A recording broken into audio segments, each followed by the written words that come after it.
Assalamualaikum warahmatullahi wabarakatuh. Terima kasih telah menyempatkan waktu untuk menonton video ini. Perkenalkan, nama saya Jusufin Prima Amukti Pratama dari Prodi Ekonomi Pembangunan. Di sini saya akan memaparkan proposal skripsi saya yang berjudul Analisis Kemandirian Keuangan Daerah dan Pengaruhnya Terhadap Pertumbuhan Ekonomi Kabupaten Lamongan tahun anggaran 2010 hingga 2020. Pada bab 1 pendahuluan, poin 1 latar belakang.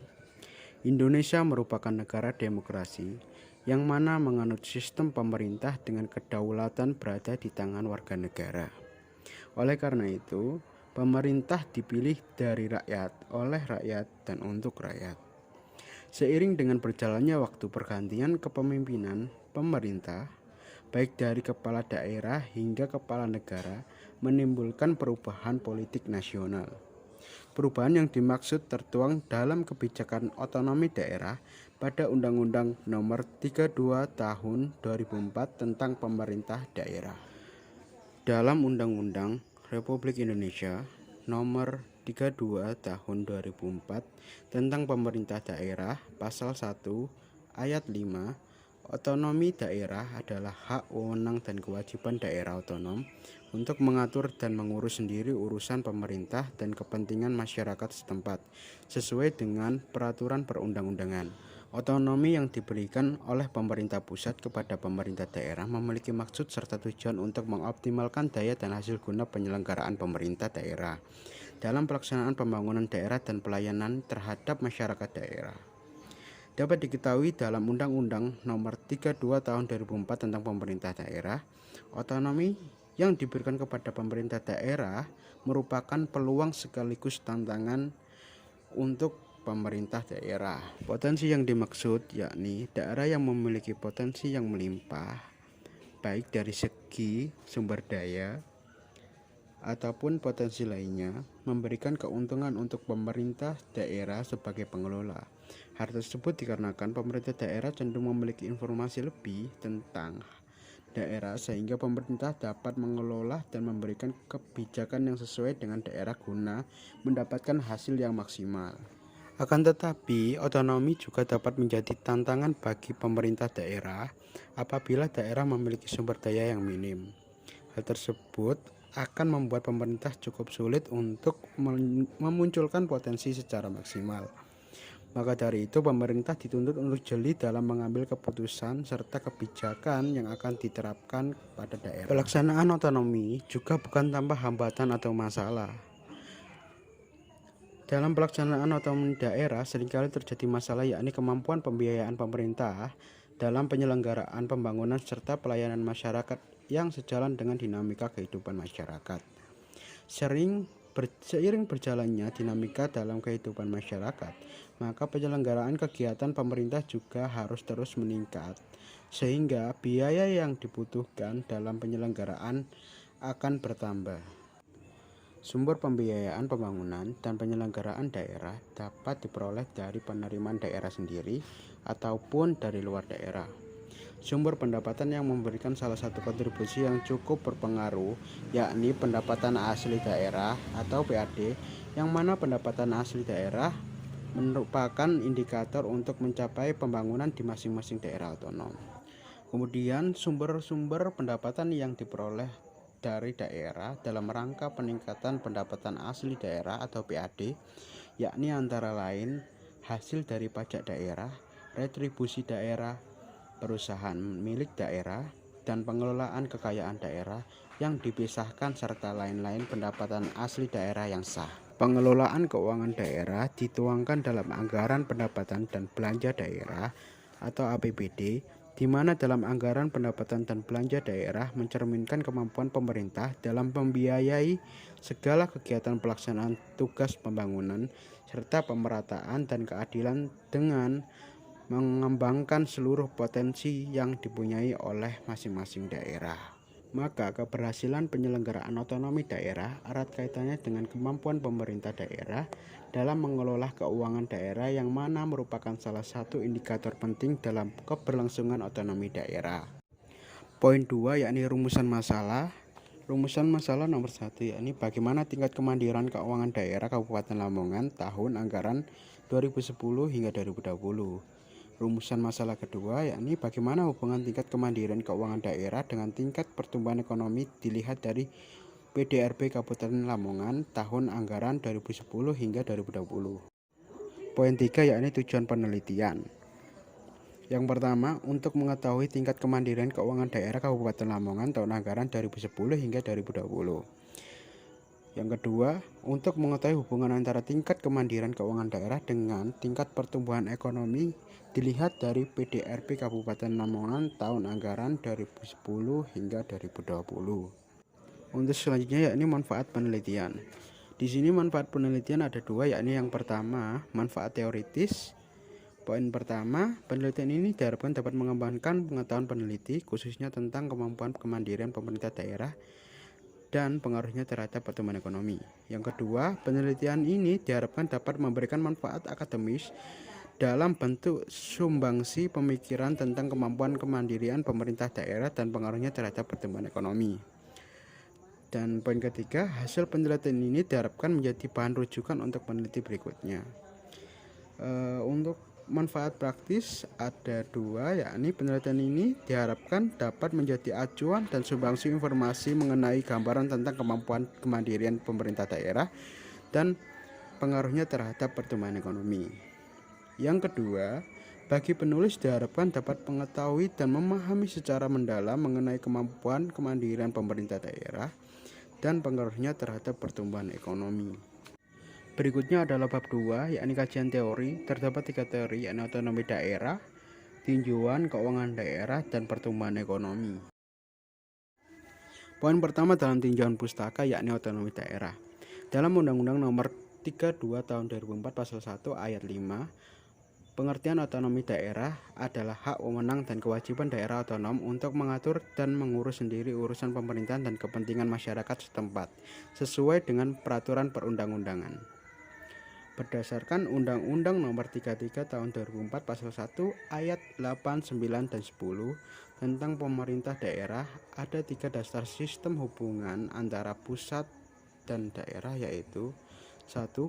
Desentralisasi, yaitu menyerahkan wewenang pemerintah pusat kepada daerah otonom untuk mengatur dan mengurus urusan pemerintahan dalam sistem negara kesatuan Republik Indonesia. Nomor 2. Dekonsentrasi adalah pelimpahan wewenang pemerintah kepada gubernur sebagai wakil pemerintah dan atau kepada instansi vertikal di wilayah tertentu. 3. Tugas perbantuan adalah penugasan dari pemerintah kepada daerah dan atau desa atau sebutan lain dengan kewajiban melapor dan mempertanggungjawabkan pelaksanaan kepada yang menugaskan. Yang kedua, tinjauan keuangan daerah. Poin A, anggaran pendapatan dan belanja daerah. Anggaran pendapatan dan belanja daerah adalah dokumen anggaran tahunan. Oleh karena itu, rencana pemerintah dan pengeluaran pemerintah daerah yang akan dilaksanakan dalam 1 tahun akan dicatat dalam APBD.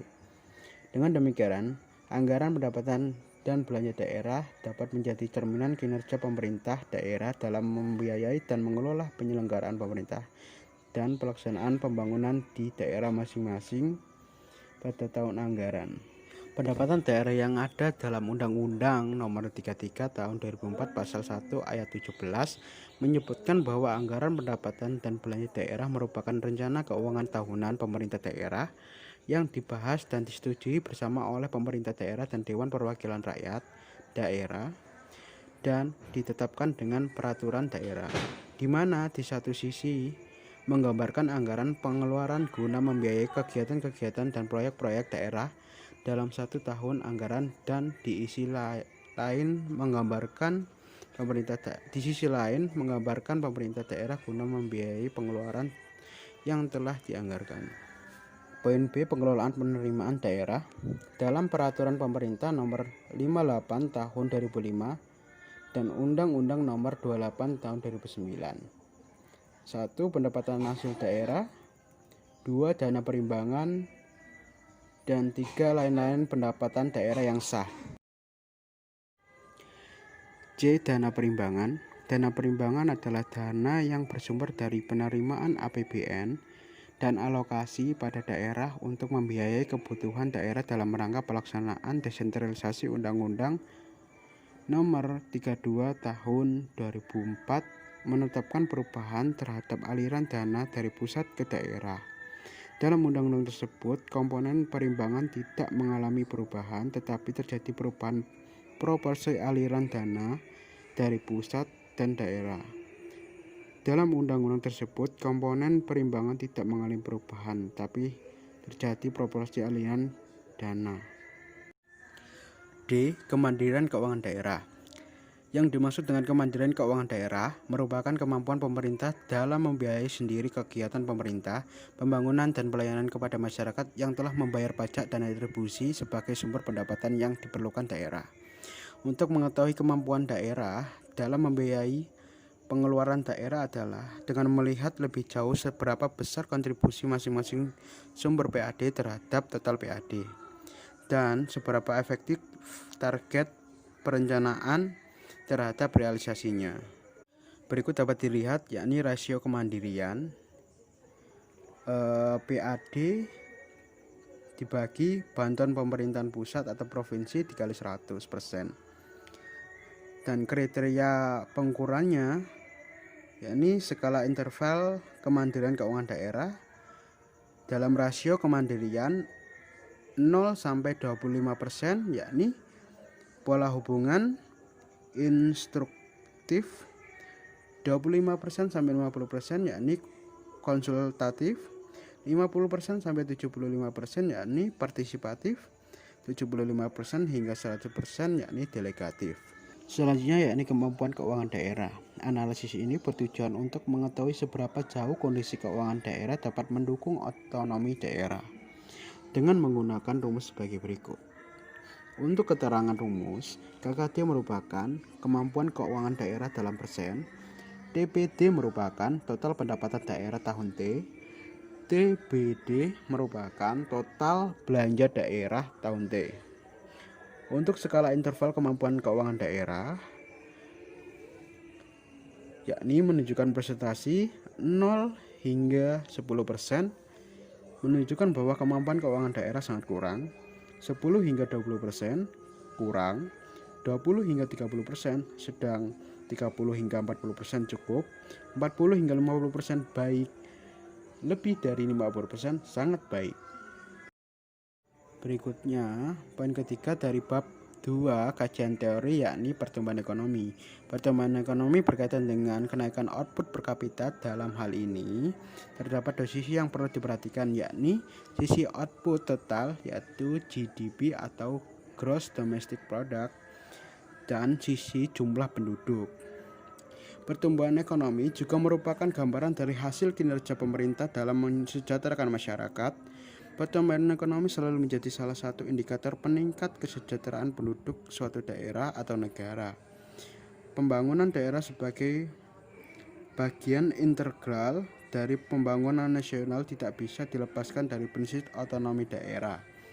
Sebagai daerah yang otonom, daerah mempunyai wewenang dan tanggung jawab menyelenggarakan kepentingan masyarakat berdasarkan prinsip keterbukaan, partisipatif masyarakat, dan pertanggungjawaban kepada masyarakat.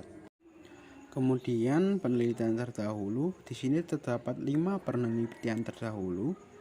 Yang pertama yakni analisis kemandirian dan efektivitas keuangan pada kinerja pemerintah Kota Medan, yang mana ditulis oleh Juanita Putri Rajana Harahap dan Murni Dahlina Nasution. Berdasarkan hasil analisis data yang dilakukan, pemerintah Kota Medan sudah sangat mandiri dan tidak tergantung terhadap bantuan dari pemerintah daerah lainnya. Rasio kemandirian diperoleh dengan membandingkan PAD dengan bantuan pemerintah daerah lain. Hasil perbandingan selama tahun 2012 hingga 2016 menunjukkan bahwa pemerintah Kota Medan telah mampu secara mandiri dalam mengelola keuangan dengan memanfaatkan sumber pendapatan yang potensial dari pendapatan asli daerah. Selanjutnya yakni berjudul Analisis Kemandirian Keuangan Daerah yang ditulis oleh Ari Rante, Muhammad Saleh Mire, dan Ardi Paminto. Yang ketiga yakni analisis kemandirian dan ketergantungan keuangan daerah dan hubungannya dengan pertumbuhan ekonomi Kabupaten Sarolangun yang ditulis oleh Amelia Sutrani. Yang mana hasil penelitian menunjukkan bahwa rasio kemandirian keuangan daerah Kabupaten Sarolangun selama tahun 2011 hingga 2015 rata-rata sebesar 5,25%, dikategorikan kemampuan rendah sekali. Yang berikutnya yakni berjudul Pendapatan Asli Daerah Berdampak pada Kemandirian Keuangan Daerah yang ditulis oleh Rosmiyati Tarsmizi. Yang mana kemandirian daerah Kotia Bandar Lampung pada anggaran 2007 masih rendah. Hal ini dapat dilihat dari sangat rendahnya proporsi bagi hasil pajak dan bukan pajak terhadap total penerimaan daerah. Untuk rasio proporsi pendapatan asli daerah hanya 8,06% dan rasio proporsi bagi hasil pajak dan bukan pajak hanya 12,51%. Hal ini berarti bahwa kontribusi pemerintah pusat provinsi masih cukup besar, yakni 87,09% dari total penerimaan daerah. Yang terakhir yakni berjudul Analisis Kemandirian Keuangan Daerah di Era Otonomi pada Pemerintah Kabupaten Tabanan yang ditulis oleh Igus Ngurah Suryadi Mahardika dan Luh Gede Sri Artini.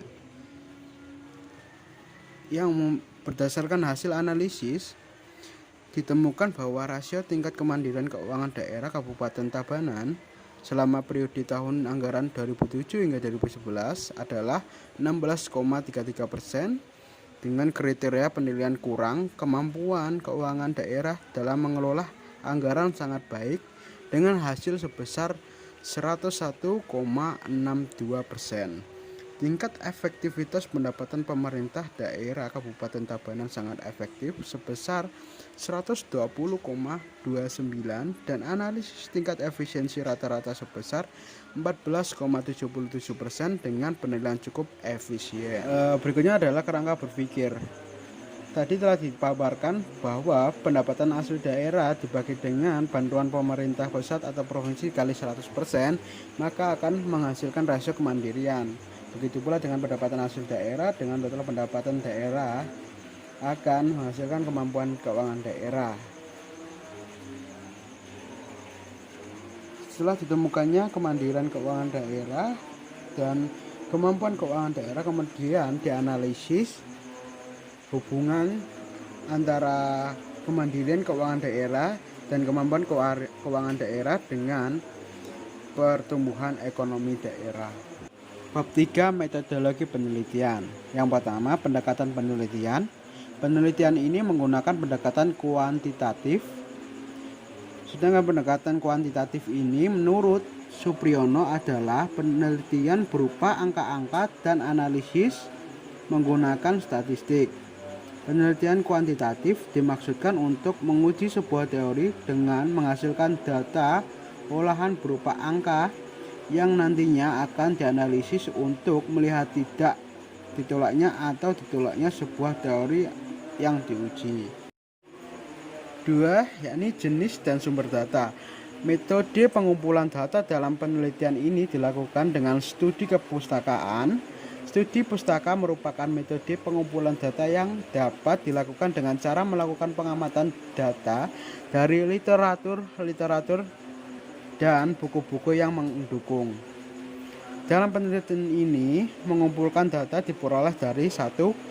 Badan Pusat Statistik atau BPS, 2. Laporan keuangan pemerintah Kabupaten Lamongan, 3. Data atau informasi yang diperoleh dari buku referensi, jurnal, majalah, surat kabar yang berkaitan dengan penelitian ini.